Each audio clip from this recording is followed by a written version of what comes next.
Breaking news, Tesla terrorist firebomber has been arrested today in Las Vegas. Suspect name, Paul Kim, 36 years old. FBI Joint Terrorism Task Force, the LVMPD Counterterrorism Section, and all of our Fusion Center partners. We were able to identify and arrest the suspect involved in this attack. There's a couple social media photos that that have been circulated out there already. The suspect's name is Paul Kim, K-I-M. He's an Asian male adult, and he is 36 years of age. Based on the updated evidence that we now have a better understanding, a more comprehensive understanding of what actually happened. And I'm going to provide some details as we walk through a little bit of a timeline on what occurred and then what we know about the suspect now. So we'll begin with just talking about how the suspect arrived. He arrived east of the location in a vehicle, showed up in a black sedan just parked east of the Tesla Collision Center. You can see on this video clip here, we highlighted the area because it's at the top of your screen, and you'll be able to see the arrival of the vehicle. You'll be able to see that the vehicle comes in, originally driving westbound where you can see the headlights, and then turns around where you can see the taillights, and he reverses back into where he parks. The suspect then proceeds on foot and approaches the corner of the building.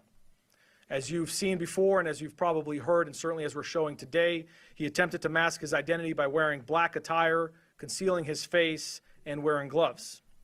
The suspect then began shooting the surveillance cameras with what appeared to be a rifle.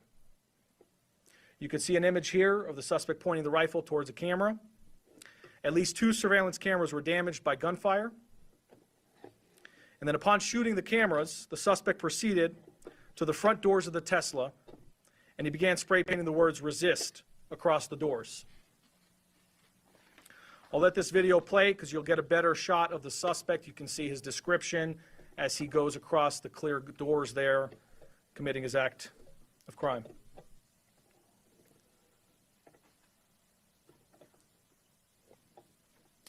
Once he finishes spray painting the words "resist" on the doors, he then approaches multiple Tesla vehicles that were parked in the front of the center. He proceeded to shoot into each vehicle and used a Molotov cocktail to set the vehicles on fire. We'll play a few video clips here to kind of show you his behavior. You can see him right there in the dark clothing. He casually walks over to his first vehicle that's targeted. He will soon put down his backpack onto the ground. And then he transitions to the firearm. And you'll see him shoot into the vehicle. Once he shoots into the vehicle, he ends up going back from the vehicle to the bag and then back to the car, presumably picking up his item that he used to be able to firebomb the vehicle. We believe that was a Molotov cocktail. And you'll see in a moment here, the vehicle will ignite and ultimately fully engulf, causing severe damage.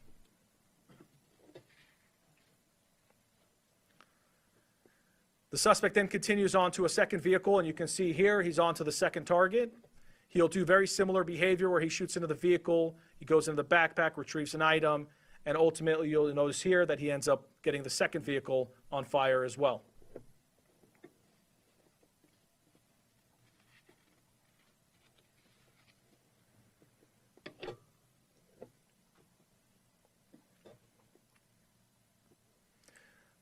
From there, he then proceeds to his third vehicle, repeats the same type of activity. One of the incendiary devices he was not able to ignite, which is one of the devices that we were able to recover. But ultimately, 5 vehicles were damaged, to include 3 of which were fully destroyed. You can see images of the vehicles here. And you'll see here a drone video. This is from our Skydio drone, being able to provide an overview of the damage as well. After this, the suspect then proceeds and flees east, gets in his vehicle, and leaves the area. As I mentioned earlier, this case has been worked around the clock, and Sheriff McMahill and Special Agent in Charge Spencer Evans have made it a top priority for our organization and put a tremendous amount of workforce behind it to make sure that this was dealt with in a quick manner. Because of that, in 8 days around the clock with our teams, we were able to identify the suspect's vehicle as a black Hyundai Elantra. You'll see a photo here. But what's important to point out here is that this was achieved through an exhaustive review of surveillance material, analytical data, and a canvas of over 700 locations across the valley, ultimately allowing us to piece together critical evidence with speed and precision. You can see on this image here, this is just one example of many where we're using the flock technologies to be able to identify the type of vehicle, including very specific features of the vehicle that build up into additional leads and ultimately get us to the point of identifying the suspect and his vehicle. As of now, a preliminary assessment, and we have a lot of data to go through and a lot of investigative work that needs to be followed up on, but a preliminary assessment of the suspect's social media activity indicates some very loose but self-proclaimed ties to the Communist Party USA social media group, as well as social media groups called Revolutionary Communist International, Hidden Palestine, Palestine Action, and a variety of other social media groups. Our searches revealed numerous items of interest to include multiple rifles, a shotgun, a handgun, and miscellaneous gun parts. You can see a photo to my left of some of the items that were recovered. We also were able to recover ammunition in multiple calibers to include the caliber that was used in the crime.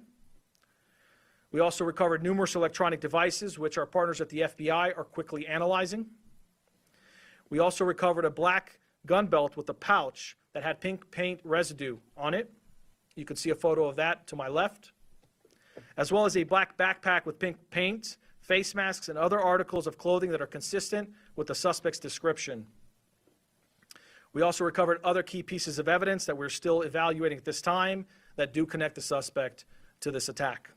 Look, man, I don't understand why people think they can just get away with this type of stuff.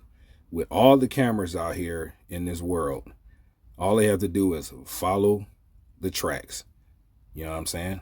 Follow you from your house all the way to the Tesla dealership, all the way back home. There's no getting away with any of these type of crimes. So let this be a lesson to anybody else that's trying to vandalize Teslas. It's an act of terrorism.